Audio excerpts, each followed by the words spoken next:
Hi friends, welcome back to my channel. ಹೇಗಿದ್ದೀರಾ ಎಲ್ಲರೂ?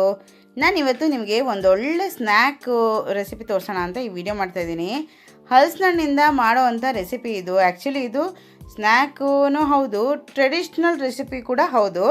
ನಮ್ಮೂರ ಕಡೆ ಇದನ್ನು ಹಲಸಿನಣ್ಣಿನ ಅಪ್ಪ ಅಂತೀವಿ. ಈಗ ಬೇರೆ ಕಡೆ ಎಲ್ಲ ಹಲಸಿನಣ್ಣಿನ ಮುಳ್ಕ ಅಂತಾರೆ. ಈ ಹಲಸಿನಣ್ಣು ಮುಳ್ಕ ಮಾಡೋಕ್ಕೆ ನೋಡಿ, ಇಲ್ಲಿ ನಾನೊಂದು ಮೀಡಿಯಮ್ ಸೈಜ್ ಹಲಸಿನಣ್ಣಿಂದು ತೊಳೆ ಬಿಡಿಸ್ಕೊಂಡು ಇಟ್ಕೊಂಡಿದ್ದೀನಿ. ಬೀಜ ಎಲ್ಲ ತೆಗೆದು ಒಂದು ಬೌಲಷ್ಟು ದೊಡ್ಡ ಬೇಸಿನಷ್ಟು ಹಲಸಿನಣ್ಣು ಸೊಳೆ ಇದೆ. ಅದಕ್ಕೆ ನೋಡಿ, ಇಲ್ಲಿ ನಾನು ಚಿರೋಟಿ ರವೆ ತೊಗೊಂಡಿರೋದಿದ್ದು. ಚಿರೋಟಿ ರವೆ ತೊಗೊಂಡಿದ್ದೀನಿ. 1/4 ಪಾವು ಚಿರೋಟಿ ರವೆ ತೊಗೊಂಡಿದ್ದೀನಿ. ಈ ಚಿರೋಟಿ ರವೆ 1/4 ಪಾವಿಗೆ ಅರ್ಧ ಪಾವಷ್ಟು ಅಕ್ಕಿ ಹಿಟ್ಟು ತೊಗೊಂಡಿದ್ದೀನಿ. ಅರ್ಧ ಪಾವಷ್ಟು ಸಾಕಾಗುತ್ತೆ ಅಕ್ಕಿ ಹಿಟ್ಟು. ನಂತರ ಒಂದು ಚಿಕ್ಕ ಕಡಿ, ಒಂದು ಅರ್ಧ ಕಡಿಯಷ್ಟು ತೆಂಗಿನಕಾಯಿ ತುರಿನ ನಾನು ತುರಿದಿಟ್ಕೊಂಡಿದ್ದೀನಿ. ನಂತರ ಹಲಸಿನಣ್ಣು ಎಷ್ಟು ಸಿಹಿ ಇದೆ ನೋಡಿಕೊಂಡು ಅದ್ರ ಬೇಸ್ ಮೇಲೆ 1.5 ಉಂಡೆಯಷ್ಟು ನಾನು ಬೆಲ್ಲ ತುರಿದಿಟ್ಕೊಂಡಿದ್ದೀನಿ. ಬೆಲ್ಲ ಕಡಿಮೆ ಕೂಡ ಹಾಕೋಬೋದು, ನಿಮ್ಮ ಇಷ್ಟ. ನಿಮ್ಮ ರುಚಿಗೆ ಎಷ್ಟು ಬೇಕೋ ಅಷ್ಟು ಹಾಕ್ಕೊಳ್ಬೋದು. ಹಲಸಿನಣ್ಣಿನ ಸಿಹಿ ನೋಡಿಕೊಂಡು ಅದ್ರ ಪ್ರಮಾಣಕ್ಕೆ ಹಾಕ್ಕೊಳ್ಬೋದು. ತುರಿದಿಟ್ಕೊಂಡಿರೋ ಬೆಲ್ಲ ಅದು. ನಂತರ ಸ್ವಲ್ಪ ಉಪ್ಪು, ಇಷ್ಟೇ ಬೇಕಾಗೋದು ಇಂಗ್ರೀಡಿಯೆಂಟ್ಸು. ಮಾಡೋದು ಹೇಗೆ ಅಂತ ನೋಡೋಣ. ಮೊದಲಿಗೆ ಏನು ಮಾಡಬೇಕು, ಒಂದು ಮಿಕ್ಸಿ ಜಾರ್ ತೊಗೊಂಡು ಬ್ಯಾಚ್ ವೈಸ್ ಇದನ್ನು ರುಬ್ಕೋಬೇಕಾಗುತ್ತೆ. ಯಾಕೆಂದರೆ ಹಲಸಿನಣ್ಣಿನ ಸೊಳ್ಳೆ ತುಂಬ ಇದೆ ಅಲ್ವಾ.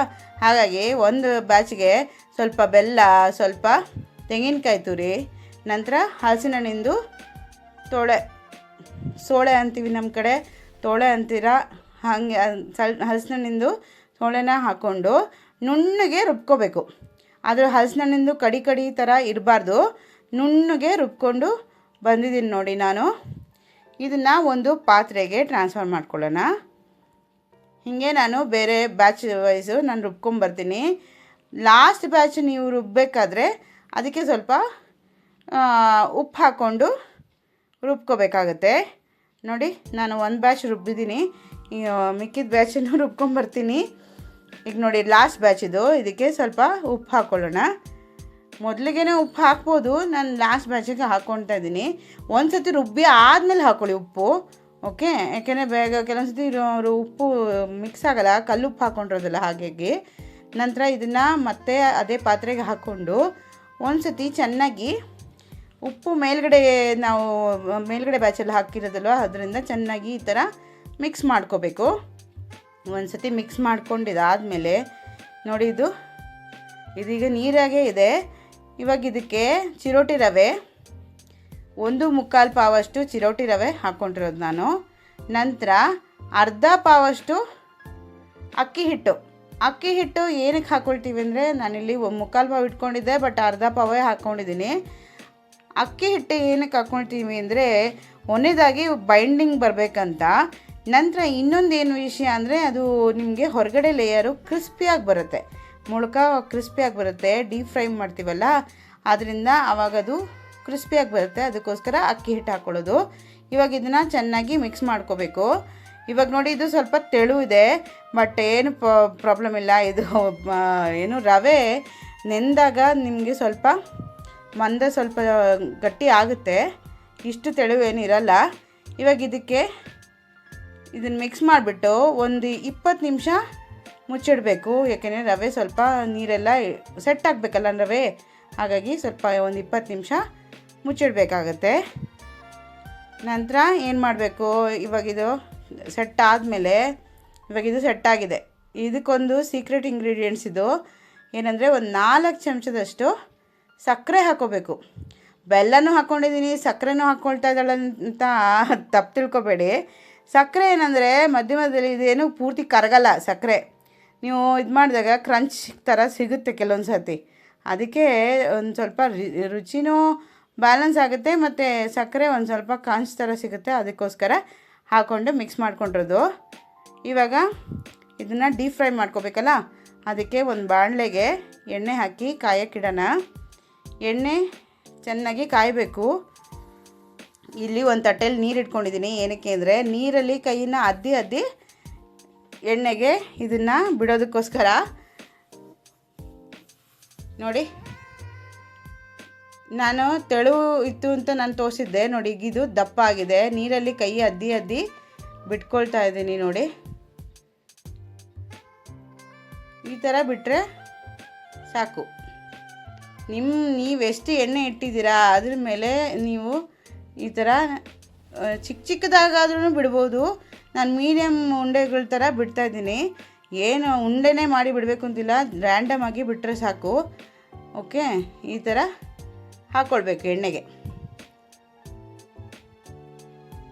ಎಣ್ಣೆಗೆ ಇದನ್ನು ಹಾಕಿದ ತಕ್ಷಣ ನೀವು ಸೌಂಟು ಅಥವಾ ಏನು ಅಲ್ಲಿ ಸಟಕ ಅಂತ ಏನು ಹೇಳ್ತೀವಿ, ಮೊಗಚೋಕಾಯಿ, ಅದನ್ನು ಹಾಕ್ಕೊಳ್ಬೇಡಿ. ಯಾಕೆಂದರೆ ಅದು ಅಂಟ್ಕೊಂಡ್ಬಿಡುತ್ತೆ.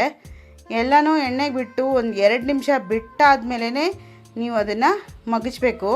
ನೋಡಿ, ಇಲ್ಲಿ ನಾನು ಎಣ್ಣೆಗೆ ಸುಮಾರು ಬಿಟ್ಟಿದ್ದೀನಿ. ಇದು ಇವಾಗ ಒಂದು 2 ನಿಮಿಷ ಆಗಿದೆ. ಈಗ ಬೇಕಂದರೆ ಮಗಚ್ಕೊಳ್ಳಿ. ತಕ್ಷಣ ಮೊಗಚೋಕಾಯಿ ಹಾಕಬೇಡಿ. ನಂತರ ನೋಡಿ, ಈಗ ಇದು ಸುಮಾರು ಆಗಿದೆ, ಬಟ್ ಇನ್ನೂ ಇದು ಚೆನ್ನಾಗಿ ಕಲರ್ ಬರಬೇಕು. ಮೀಡಿಯಮ್ ಫ್ಲೇಮಲ್ಲಿ ನೀವು ಇದನ್ನು ಈ ಥರ ಡೀಪ್ ಫ್ರೈ ಮಾಡ್ಕೊಳ್ಳಿ. ನೋಡಿ, ಈ ಥರ ಜಾಮೂನ್ ಕಲರ್ ಬರುತ್ತೆ ಗೊತ್ತಾ, ಗೋಲ್ಡನ್ ಬ್ರೌನು, ಆ ಥರ ಬರಬೇಕು. ಜಾಮೂನ್ ಇದೇ ಥರ ಕಲರ್ ಇರುತ್ತಲ್ವ, ಆದರೆ ಇದು ಜಾಮೂನ್ ಅಲ್ಲ, ಹಲಸಿನಣ್ಣಿಂದು ಮುಳ್ಕ. ನೋಡಿ, ಇಷ್ಟಾದರೆ ಸಾಕು. ಇಷ್ಟೇ. ಇದು ಎಷ್ಟು ಚೆನ್ನಾಗಿರುತ್ತೆ ಅಂದರೆ ಬಿಸಿ ಬಿಸಿಯಾಗಿ ಹಾಗೆ ತಿನ್ಬೋದು, ಇಲ್ಲ ಕಾಫಿ ಜೊತೆ ಟೀ ಜೊತೆ ಕೂಡ ಚೆನ್ನಾಗಿರುತ್ತೆ. ನಮ್ಮ ಹಳೇ ಕಾಲದಲ್ಲಿ ಹಲಸಿನಣ್ಣು ಸೀಸನಲ್ಲಿ ನಮ್ಮ ಮನೇಲಿ, ಊರಲ್ಲಾಗಲಿ ನಮ್ಮ ಮನೇಲಾಗಲಿ ಇದನ್ನಂತೂ ಕಂಪಲ್ಸರಿ ಮಾಡೇ ಮಾಡ್ತೀವಿ. ಒಂಥರ ಟ್ರೆಡಿಷ್ನಲ್ ಡಿಶ್ ಇದು. ಹಲಸಿನಣ್ಣಿನ ಅಪ್ಪ ಅಥವಾ ಹಲಸಿನಣ್ಣಿನ ಮುಳ್ಕ ಅಂತ ಹೇಳ್ತಾರೆ ಇದಕ್ಕೆ. ನಮ್ಮೂರ ಕಡೆ ಉಡುಪಿ ಮಂಗಳೂರು ಸೈಡು ಇದನ್ನು ಹಲಸಿನಣ್ಣಿನ ಅಪ್ಪ ಅಂತಲೇ ಕರೆಯೋದು. ತುಂಬ ರುಚಿಯಾಗಿರುತ್ತೆ. ನಾನು ಹೇಳಿಲ್ವಾ, ನೀವು ತುಂಬ ಇಷ್ಟಪಡ್ತೀರಾ. ನಮ್ಮನೇಲಂತೂ ಎಲ್ಲರಿಗೂ ಇಷ್ಟ, ದೊಡ್ಡವರಿಂದ ಹಿಡಿದು ಚಿಕ್ಕವ್ರ ತನಕ ತುಂಬ ಇಷ್ಟ. ಮಾಡಿದರೆ ಖಾಲಿ ಹೆಂಗಾಗುತ್ತೆ ಅಂತಲೇ ಗೊತ್ತಾಗಲ್ಲ, ಅಷ್ಟು ಚೆನ್ನಾಗಿ ಇರುತ್ತೆ. ತಿಂತಾಯಿದ್ರೆ ಇನ್ನೊಂದು ಅಂತ ತಿಂತಾನೇ ಹೋಗ್ತಿರ್ತೀವಿ. ಆ ಥರ ಖಾಲಿ ಆಗೋದೇ ಗೊತ್ತಾಗಲ್ಲ, ಆ ಥರ ಚೆನ್ನಾಗಿರುತ್ತೆ, ಅಷ್ಟು ಚೆನ್ನಾಗಿರುತ್ತೆ. ನೀವು ಒಂದ್ಸತಿ ಈಗ ಹಲಸಿನಣ್ಣಿನ ಸೀಸನ್ ಅಲ್ವಾ, ತುಂಬ ಹಲಸಿನಣ್ಣು ಸಿಗ್ತಾ ಇದೆ. ಈ ಟೈಮಲ್ಲಿ ಒಂದ್ಸತಿ ಮಾಡಿ ನೋಡಿ. ನಾನಿಲ್ಲಿ ನೋಡಿ ಒಂದು ಓಪನ್ ಮಾಡಿ ತೋರಿಸ್ತೀನಿ. ನೋಡಿ, ಬಿಸಿ ಇದೆ, ಆದರೂ ಒಳಗಡೆ ಲೇಯರ್ ತನಕ ಚೆನ್ನಾಗಿ ಬೆಂದಿದೆ. ಮೀಡಿಯಮ್ ಫ್ಲೇಮಲ್ಲಿ ನೀವು ಕರೆದ್ರೆ ಚೆನ್ನಾಗಿ ಒಳಗಡೆ ತನಕ ಚೆನ್ನಾಗಿ ಬೇಯುತ್ತೆ. ಹೊರಗಡೆ ಲೇಯರು ಕ್ರಿಸ್ಪಿಯಾಗಿರುತ್ತೆ, ಒಳಗಡೆ ಲೇಯರು ಸಾಫ್ಟಾಗಿರುತ್ತೆ. ರುಚಿಯಲ್ಲಂತೂ ತುಂಬ ಚೆನ್ನಾಗಿರುತ್ತೆ. ಖಂಡಿತ ಈ ಸೀಸನಲ್ಲಿ ಟ್ರೈ ಮಾಡಿಬಿಟ್ಟು ಹೇಗಿತ್ತಂತ ಕಮೆಂಟ್ ಬಾಕ್ಸಲ್ಲಿ ತಿಳಿಸಿ. ನನಗೆ ನಿಮ್ಮ ಫೀಡ್ಬ್ಯಾಕ್ ತಿಳಿಸಿ. ನೀವು ಈ ರೆಸಿಪಿನ ನೀವು ಟ್ರೈ ಮಾಡಿಬಿಟ್ಟು ನಿಮ್ಮ ಫ್ಯಾಮಿಲಿ ಫ್ರೆಂಡ್ಸ್ಗೂ ಕೂಡ ಶೇರ್ ಮಾಡಿ. ಅವ್ರಿಗೂ ನೀವು ಮಾಡಿರೋದನ್ನು ಟೇಸ್ಟ್ ಮಾಡೋಕ್ಕೆ ಕೊಡಿ. ಅವಾಗ ಅವ್ರಿಗೂ ಇಷ್ಟ ಆಗಿ ಅವ್ರಿಗೆ ಹೆಂಗೆ ಮಾಡಿದ್ಯಾ ಏನು ಅಂತ ಕೇಳ್ತಾರೆ. ನನ್ನ ಚಾನಲ್ ಇನ್ನೂ ಯಾರೆಲ್ಲ ಸಬ್ಸ್ಕ್ರೈಬ್ ಮಾಡಿಲ್ಲ ಸಬ್ಸ್ಕ್ರೈಬ್ ಮಾಡಿ, ಈ ರೆಸಿಪಿನ ಲೈಕ್ ಮಾಡಿ. ಮತ್ತೆ ಇನ್ನೊಂದು ಹೊಸ ರೆಸಿಪಿ ಜೊತೆ ಮತ್ತೆ ಸಿಗ್ತೀನಿ. Until then take care, bye, see you, thank you.